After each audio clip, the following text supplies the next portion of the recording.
আসসালামু আলাইকুম গাইস, কেমন আছেন? আশা করি আল্লাহ পাকের অশেষ রহমতে ভালো আছেন। আলহামদুলিল্লাহ, আপনাদের দোয়ায় ও ভালোবাসায় আমিও অনেক ভালো আছি। তো আজকে বিকেল বাজে 4টা, বস ফোন দিয়ে বলছে বাগানটা দেখে আসার জন্য, লেবু বাজারজাত করা যায় কিনা, আর গাছের মধ্যে কোনো পোকা টোকা ধরেছে কিনা।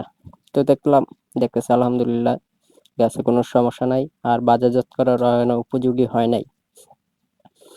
আর গাছের থেকে আমি 2-একটা লেবু সংগ্রহ করতেছিলাম খাওয়ার জন্য। আর এখানে দেখতেছেন ক্ষেত্রে অনেক বড়, গাছগুলো অনেক সুন্দর, কথাই আছে না, যত্ন নিলে রত্ন মিলে। এটা হচ্ছে বাস্তবতা প্রমাণ। এই ক্ষেতের ভিতরে যে আগাছা গাছগুলো দেখতেছেন, আমাদের এখানে আগাছা বলে, আপনাদের এখানে কি বলে জানি না। অনেকে হয়তো গাছ বলে, যে গাছগুলো এগুলো পরিষ্কার করতে হইব। তো বসকে ফোন দিয়ে বলবো বলে এমন এমন সিচুয়েশন হয়ে রয়েছে, গাছগুলো পরিষ্কার করতে হইব। তো এইদিকে আমি গাছগুলো দেখতেছি।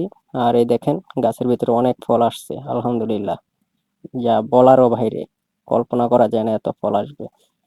তো এগুলো হয়তো আর সপ্তাহখানিক বা 15 দিন পর, 10-15 দিন এরকমের ভিতরে বাজারজাত করা যাবে। তো আমি এগুলো দেখতেছিলাম, দেখে শুনে এখান এখান থেকে চলে যাব। মামা বলতেছে খাওয়ার জন্য আরো কয়েকটা লেবু পাড়ার জন্য। তো আমি খুঁজতেছিলাম, পাইতেছি না, কারণ গাছের মধ্যে এখনো ফল পাকে নাই। পাকতে আরো মেলা দিন সময় লাগবে। আপনাদেরকে দেখাইছি তো কেমন ফল হয়েছে, আর এখনো সম্পূর্ণ কাঁচা, পাকে নাই। আমাদের দেশের লেবু জাত যেমন বড় হলেই কাঁচা থাকতে এই যে বাজারজাত করা যায়, এটা জাত আবার আলাদা, এটা বাজারজাত এত সহজে করা যায় না।